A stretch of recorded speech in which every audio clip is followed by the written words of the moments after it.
जय माता दोस्तों। अगर किसी भी जातक का जन्म किसी महीने की 2 तारीख को, 11 तारीख को, 20 तारीख या फिर 29 तारीख को होता है, तो ऐसे जातक में ऐसी कुछ दो चार बातें, ऐसे जातकों को मैं दो चार कुछ ऐसी बातें बताने जा रही हूँ जो कि आपके लिए बहुत ज्यादा लाभदायक फायदेमंद सिद्ध होंगी। तो सबसे पहली जानकारी कौन सी है कि जो जैसे मूला जिस जिन जातकों का जन्म 2, 11, 19 या फिर 29 तारीख को हुआ है, सॉरी 19 नहीं, 20, 20 और 29 तारीख को हुआ है, तो ऐसे जातकों के अंदर आत्मविश्वास की बहुत ज्यादा कमी होती है। क्योंकि दो का अंक होता है, वो मन का कारक होता है, और मन होता है मन का चंद्रमा का कारक। तो मन हमेशा ऐसे इंसानों का मजबूत नहीं बन पाता, कमजोर होता है ऐसा मन।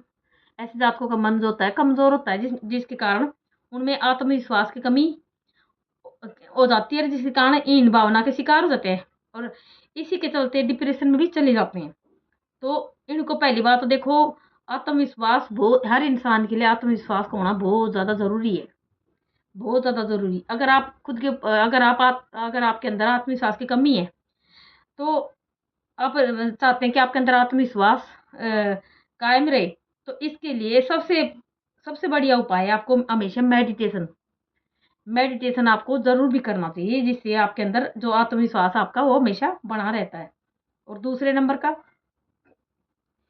आप अपने शर्मीले स्वभाव के कारण आप कई बार दूसरों को ना नहीं कह पाते, जिसकी वजह से आप अक्सर मुसीबतों में गिर जाते हैं।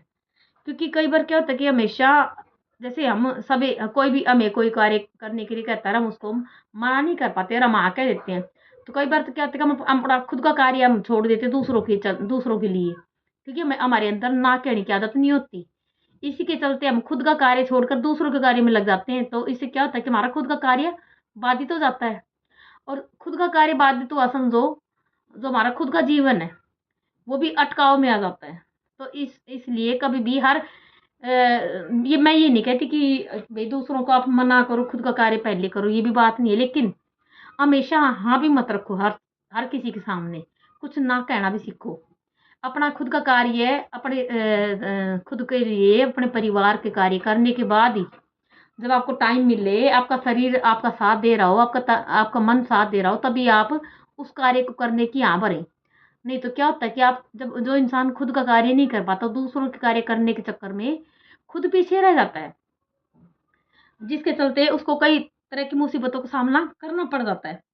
तो और कई बार तो क्या होता है कि जो काम आप नहीं कर सकते उसके लिए भी आप हाँ कह देती हैं, तो ऐसा भी नहीं होना चाहिए। क्योंकि आप जब खुद कर ही नहीं सकते उसके लिए हाँ कहना कहाँ की समझदारी होती है। तो इसलिए ऐसा मतलब ऐसी हाँ कहने से भी आपको बचना चाहिए। आप कार्य वो ही करें किसी दूसरे का कि जो आप खुद कर सकते हैं। आपके पास समय हो, आपके शरीर में हिम्मत हो, आपका मन गवाही दे रहा है, आप खुद के ऊपर आप डिपेंड है, खुद का आप कार्य करते हैं, उसके बाद ही आप दूसरों का कार्य करने की हाँ भरे। और तीसरा है, आपको हमेशा स्थिर रहना चाहिए। क्योंकि क्या होता है कि ये जातक क्या होता है कि इनका जो मन है हमेशा अस्थिर मिनट में बोलते हैं तोलार मिनट में माशा। तो ऐसी भी मन की आपकी स्थिति नहीं होनी चाहिए। एक एक मिनट में आपका जो मन है उसको बदलना नहीं चाहिए। अपने मन को हमेशा स्थिर रखें।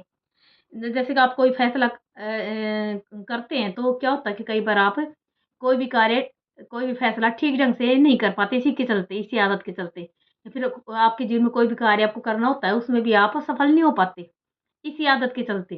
तो इसलिए हमेशा अपने मन को हमेशा स्थिर रखें, और मन को स्थिर रख करके ही कोई कार्य को अंजाम दे। और चौथा, शंका, वहम तथा अति भावुकता से आपको हमेशा दूर रहना चाहिए।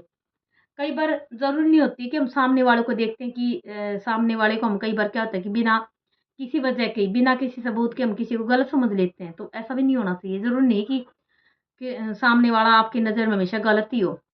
आप जो आप दूसरों के बारे में अपने मन में जो विचार बना लेते हैं, ज़रूरी नहीं कि इंसान ऐसा ही हो। तो कभी भी ऐसा मतलब शंका और वहम की स्थिति ना आने दें। और अति भावुकता ये सबसे बुरी बात होती है। क्योंकि ऐसे इंसान का मन क्या होता है कि हमेशा कमज़ोर बना रहता है। तो देखो, जब तक मन कमज़ोर रहेगा तब तक आप अपने जीवन में प्रगति कर नहीं पाएँगे, तो हमेशा। तो इसलिए सबसे पहले अपने मन को मजबूत बनाएँ, अति भावुकता का त्याग करें। भावुकता इतनी अच्छी जितनी कि आप खुद को सेट कर सकें। ज़्यादा भावुकता भी आपके लिए अच्छी नहीं होती। इससे क्या होता है कि हमेशा इंसान अपने जीवन में हमेशा रोते रहता जाता है, रोते रह जाता है। ऐसा इंसान जो ज़्यादा भावुकता वाला इंसान है, उसको क्या होता है कि दुनिया में ऐसे इंसान के लिए कोई स्थान, कोई जगह नहीं होती है। ऐसे इंसान का हर कोई मिसयूज़ करता चला जाता है, क्योंकि उसको सहने की शक्ति मिली, उसके अंदर हमेशा हर चीज़ को सहन करने की उसमें आदत पड़ जाती है, अति भावुकता के चलते। तो ऐसा कभी भी ना होने दें।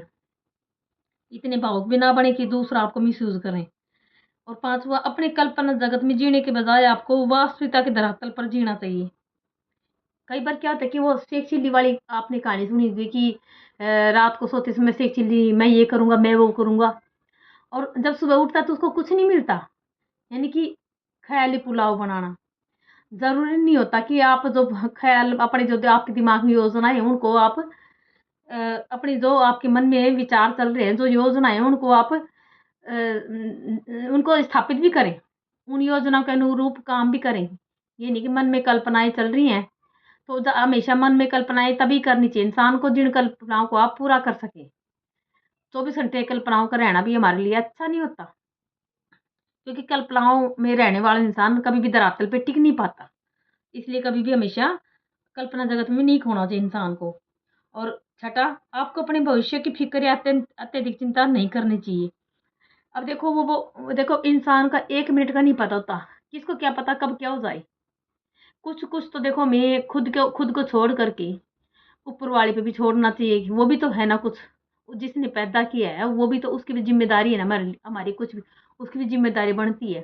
तो इसीलिए 24 घंटा दिमाग के अंदर ये इल्यूज़न ना पालें कि हमारे भविष्य में आगे क्या होगा। क्योंकि ऐसा सोचते रहने के कारण क्या होता है कि आप अपने वर्तमान को भी ठीक ढंग से नहीं सँभाल पाते। अपने वर्तमान को आप खराब कर लेते हैं भविष्य की चिंता के चलते।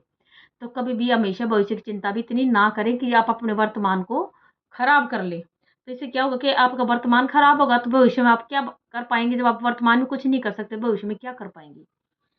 तो और लास्ट में 7वां, पारिवारिक लड़ाई से आपको बचकर रहना चाहिए, क्योंकि ये आपके लिए मानसिक तनाव का कारण बन सकती है।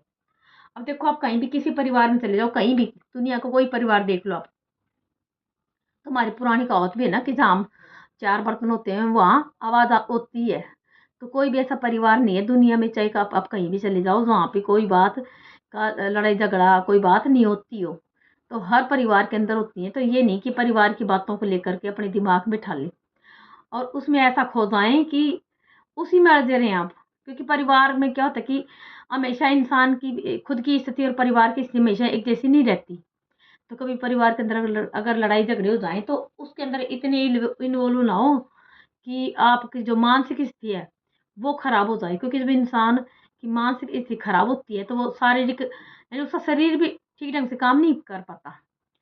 जब दिमाग खराब होता है तो इंसान का शरीर भी ठीक ढंग से काम नहीं कर पाता, वो उसी टेंशन में डिप्रेशन का शिकार हो जाता है। तो वो अपने परिवार को क्या सँभालेगा, जो इंसान खुद के लिए कुछ नहीं कर सकता। तो कभी भी जब परिवार के अंदर अगर लड़ाई झगड़े होते हैं तो उन पे भी इतना ज़्यादा मतलब कोशिश करें कि अगर आपसे सॉल्यूशन बनता है तो उस कोई भी समस्या है परिवार में उसका सॉल्यूशन निकालने की कोशिश करें। और साथ ही हर बात को अपने दिमाग में ना लेके चलें, परिवार की लड़ाई झगड़ों को। और लास्ट में आपको अपने अतीत में की गई भूलों से सबक लेना चाहिए और उन्हें कभी भी नहीं दोहराना चाहिए। अब देखो, वो तो बोलते हैं कि इंसान होता है जो गलती का पुतला होता है। ऐसा धरती कोई इंसान नहीं जिसे कोई गलती नहीं हो, कभी भी कोई इंसान नहीं है। तो कभी भी ऐसा दिमाग में ना लाएं कि मेरे से गलती हो गई। क्योंकि ऐसा क्या होता है कि आप ऐसे इसी चक्कर में अगर आप दिमाग में बैठाते हैं बात कि मेरे से गलती हो गई, मैं क्या करूँ, इसी के चक्कर में क्या होता है कि इसी सोच के चलते आपसे और भी आगे चल के आगे और भी आपसे गलती जाती है। कोशिश करें कि अगर आपसे कोई गलती हो इसको सुधारने की कोशिश करें और अपने जीवन में आगे बढ़े। ये क्या है कि आपके मन में हीन भावना लाने की ये प्रयत्न करती हैं ये बातें आपके मन में। तो इसलिए अगर आपसे कोई गलती हुई है तो उसको सुधारने की कोशिश करें, आगे से ऐसी कोई गलती ना करें जिससे कि आपको आत्मग्लानि हो। जय माता दी।